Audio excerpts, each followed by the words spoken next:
महर्षि वेदव्यास का जन्म एक पवित्र द्वीप में हुआ था। उनकी माता थी सत्यवती, जो एक मल्लाह की पुत्री थी, और उनके पिता थे महर्षि पराशर। पराशर मुनि ने सत्यवती को आशीर्वाद देकर एक तेजस्वी पुत्र प्राप्त करने का वर दिया था।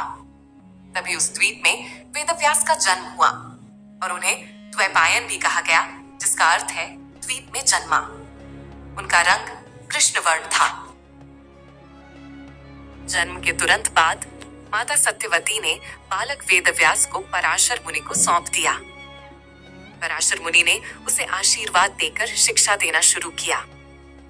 4 वर्ष की आयु में बालक वेदव्यास अपने पिता से विदा लेकर तपस्या के लिए घने जंगल की ओर प्रस्थान कर गए। युवा अवस्था में वेदव्यास ने घोर तपस्या की।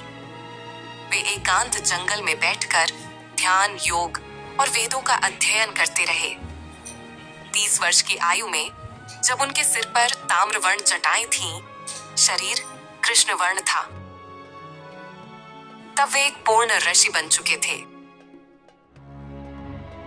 तपस्या पूर्ण होने के बाद वे अपने पिताजी पराशर के पास लौटते हैं और उनसे आशीर्वाद प्राप्त करते हैं। यह एक अत्यंत भावनात्मक और गुरु शिष्य संबंध का दृश्य है। उसके बाद उन्होंने देखा कि वेदों का ज्ञान लोगों में कम हो रहा है।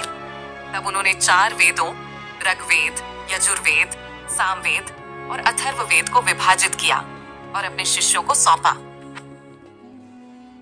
उन्होंने महाभारत की रचना करने का निश्चय किया और भगवान गणेश से आग्रह किया कि वे इसे लिखें। भगवान गणेश ने एक शर्त पर सहमति दी, वेदव्यास बिना रुके बोलेंगे। तब वेदव्यास बोलते गए और गणेश अपनी टूटी हुई दांत से ताड़पत्र पर लिखते गए। उन्होंने श्रीमद् भागवत पुराण की रचना की। वे अपने पुत्र शुकदेव को भगवत ज्ञान सिखाते हैं।